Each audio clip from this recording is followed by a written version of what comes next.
हमारे स्टूडेंट, आज हम लोग देखेंगे कि कल हमने देखा था सेल्फ अवेयरनेस के बारे में। आज हम लोग देखेंगे कि सेल्फ रेगुलेशन, इसके माध्यम से कैसे अपने आप को हम प्रेरित कर सकते हैं, कैसे अपने आप को संभाल सकते हैं, बिगड़े हुए दिनचर्या को, बिगड़े हुए लाइफ को या अनियमितता जो हमारे जीवन में आ चुकी है, इसको कैसे दूर कर सकते हैं। तो मेरे बच्चों, कल हम लोगों ने देखा था सेल्फ के तहत, हमने देखा था, क्या देखा था, तो सेल्फ अवेयरनेस को देखा था। आज हम लोग देखेंगे सेल्फ रेगुलेशन, REGULATION,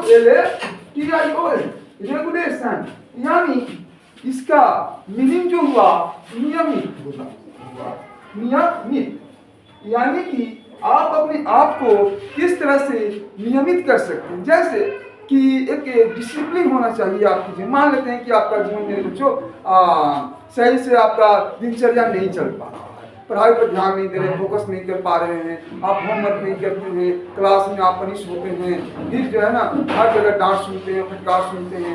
तो अपने आप को एडजस्ट करने के लिए, अपने पढ़ाई को सुचारू रूप से और बेहतर परफॉर्मेंस देने के लिए हम लोग जो करेंगे वो क्या होगा, तो पहला है कि सेल्फ अवेयरनेस, इसको हम लोगों ने देखा है।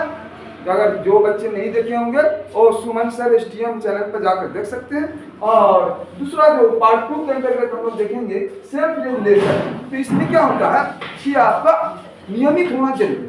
अब इसके अंतर्गत कुछ खास पहलुओं पर ध्यान देते हैं तो हमारी दिनचर्या जो है बेहतर हो जाता है और हम अपनी पढ़ाई पर फोकस करने लगते हैं। यदि दूसरे व्यक्ति भी, दूसरे क्षेत्र के व्यक्ति भी अगर इन बातों को फॉलो करे तो वो भी अपनी लाइफ में बेहतर कर सकते हैं। जैसे कि फर्स्ट जो है आपके पास क्या होना चाहिए, अनुशासन होना चाहिए, अनुशासन होना चाहिए आपके पास, अनुशासन का होना जरूरी है।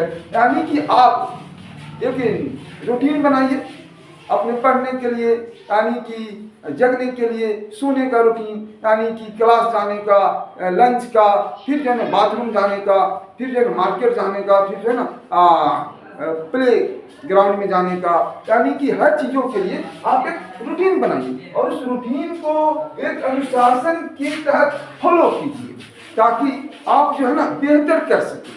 और चूंकि आपका उद्देश्य तो है बेहतर करना, तो जब तक अनुशासन नहीं रहेगा आपके जीवन में तो कैसे बेहतर करेंगे। इसलिए रूटीन को फॉलो करना, रूटीन को फॉलो करना है।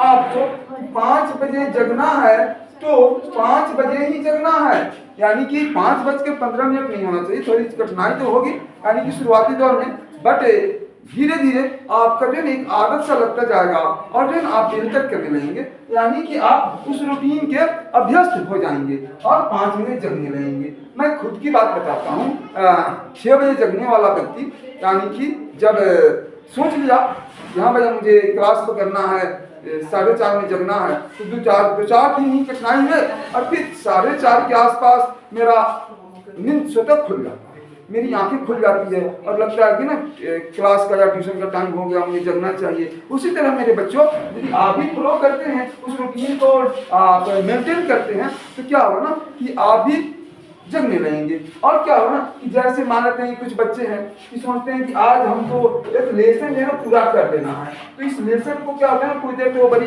शिद्दत के साथ पढ़ते हैं, करते हैं, लेकिन कुछ देर के बाद उनका मन उब जाता है और वो क्या करते हैं ना कि रहने देते हैं, कल पर छोड़ देते हैं। लेकिन नहीं बच्चों, यही आदत आपकी डिमेरिट का कारण बन सकता है। यानी कि आपने जो टारगेट रखा कि हम आज एक वन लेसन पूरा करेंगे, तो किसी भी तरह हर हाल में हम 1 लेसन पूरा यदि कर लेते हैं तो मेरे अंदर एक कॉन्फिडेंस आ जाता है, मेरे अंदर एक विश्वास आ जाता है और हम जो है ना सेल्फ कॉन्फिडेंस से भर जाते हैं और हमको क्या होता है ना एक खुशी मिलता है। और आप जानते हैं कि किसी भी काम को करने के लिए खुशी बहुत जरूरी है।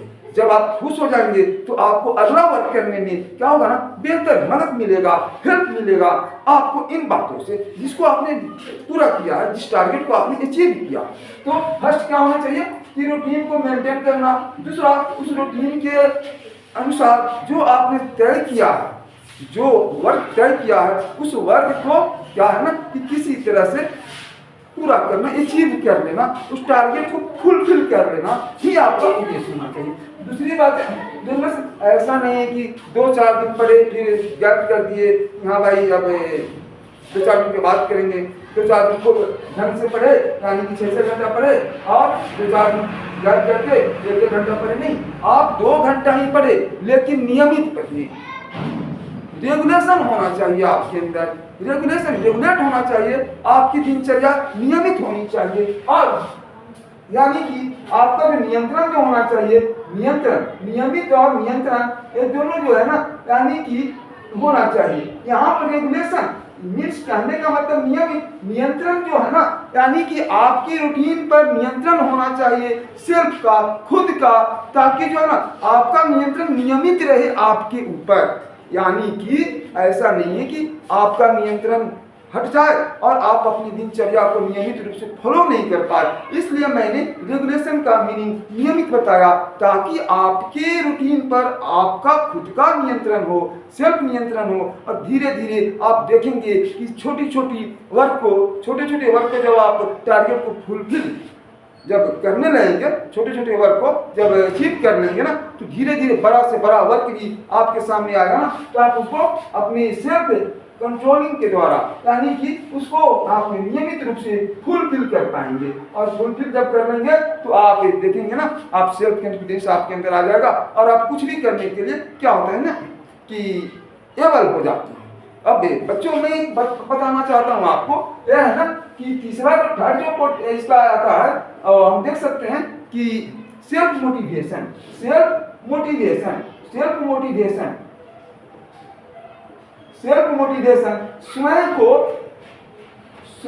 को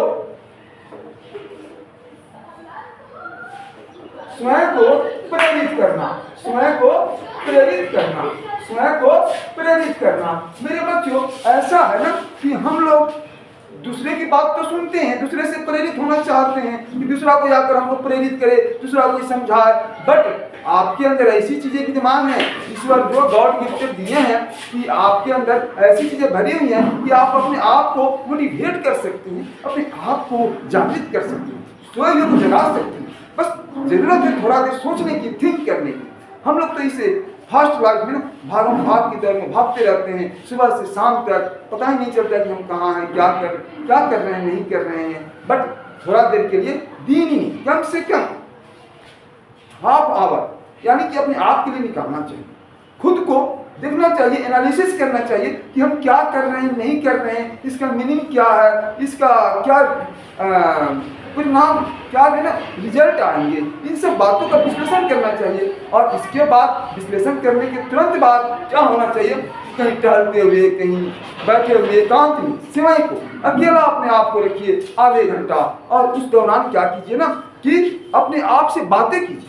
और अपने आप से बातें करने के बाद आपको फील होगा कि आपने क्या किया, ऐसा महसूस कीजिए। 1 मिनट के लिए आप सोचिए मेरे बच्चों, मेरे प्यारे बच्चों, कि जब आप साइकिल से, बाइक से कहीं जा रहे होते हैं तो आपके मन में होता है कि मैंने गलत किया, मैंने सही किया, पढ़ना चाहिए, पापा ने पैसा दिया, ये करना चाहिए, वो करना चाहिए, तरह तरह की बातें आते रहते हैं। तो ये क्या है, यानी कि स्वयं से बातें करना हुआ। तो आप जब स्वयं से बातें करना जब शुरू कर देते हैं तो आपके अंदर डिमेरिट हटकर मेरिट आने शुरू होते हैं। मेरिट क्या है मेरिट भाई, आपकी योग्यता का मेरिट नहीं, आपके अंदर सेल्फ कॉन्फिडेंस भरने का वो जो जज्बा है, जो मेरिट है, वो शुरू हो जाता है आना। और आप क्या करते हैं ना कि गलत चीज़ों से, गलत वर्क से, यानी कि जहाँ पर आप अवेयर नहीं है वहाँ पर आप क्या होते हैं ना कि अवेयर होने लगते हैं, आप जागरूक होने लगते हैं। स्वयं से बातें करना भी बहुत जरूरी है।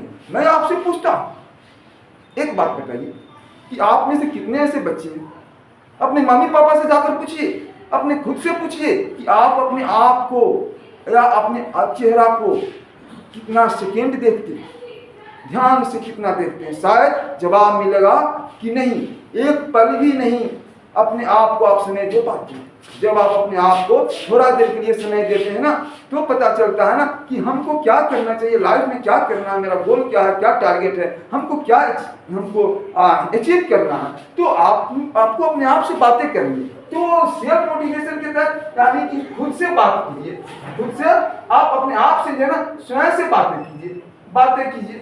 और इस बात करने के लिए आप क्या कर सकते हैं, मिरर ले सकते हैं, आईना, दर्पण ले सकते हैं, कोई नहीं मिला आपको, सपोज डे किससे बातें करूं भाई, कैसे मैं मोटिवेट हूं, तो अपने आप को मोटिवेट करने के लिए आप एक मिरर ले सकते हैं, आईना के सामने जाकर खड़े हो जाइए और अपने आप से बातें कीजिए।